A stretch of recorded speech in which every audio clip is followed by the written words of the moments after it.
হ্যাঁ এনেছো বাজার? আজকেও দেরি করে আসলাম, আজকেও প্রায় 9:30 বেজে গেছে। আসলে কিছু করার নেই, রাধামনের পুজো দিয়ে তারপর ওর যেতে হয়েছে বাজারে, ওই জন্য। তো আজকে কি কি বাজারে এনেছো একাদশীর দেখি? আজকে একাদশী সব বাজার দেখাও। আম তো প্রথমে আছে আম। তো এই দেখো আম এনেছে, আম আর কি কি এনেছে? তেল এনেছো তো? তেল, হ্যাঁ তো তেল তো আমার খুব ইচ্ছা বাদাম তেল দিয়ে রান্না করলে খুব ভালো হয়, কিন্তু বাদাম তেল পাওয়া যায় না এখানে। এগুলো আছে এই যে গাঠি না, সাবু, সাবু আর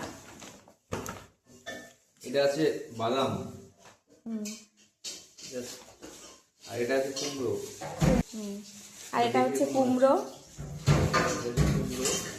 ফুলকপি পেয়েছো? না তুমি পাইনি। ফুলকপি পাওয়া যায় না, কিন্তু ফুলকপি কিন্তু একাদশীতে খাওয়া যায়। আর এখানে আছে লঙ্কা, এটা আছে লঙ্কা, আর এখানে আছে পেঁপে। পেঁপে, পেঁপেও কিন্তু খাওয়া যায়। আজকে সব সবজি অল্প অল্প এনেছো। আর এখানে হচ্ছে যে টমেটো, টমেটো। লেবু এনেছো? টমেটোগুলো কি এখানে রাখবো? হ্যাঁ রাখো, বললাম লেবু এনেছো? না লেবু নেই, লেবু নেই। লেবু ছাড়া আলু কাটলে কি করে হবে?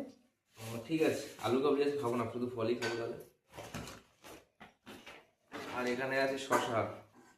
আছে শসা, আর তেলটা দেখো, তেল। আর তেলটা হচ্ছে সূর্যমুখী তেল।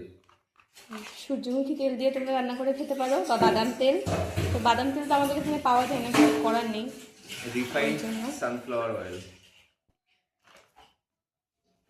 তো এই হচ্ছে একাদশীর বাজার।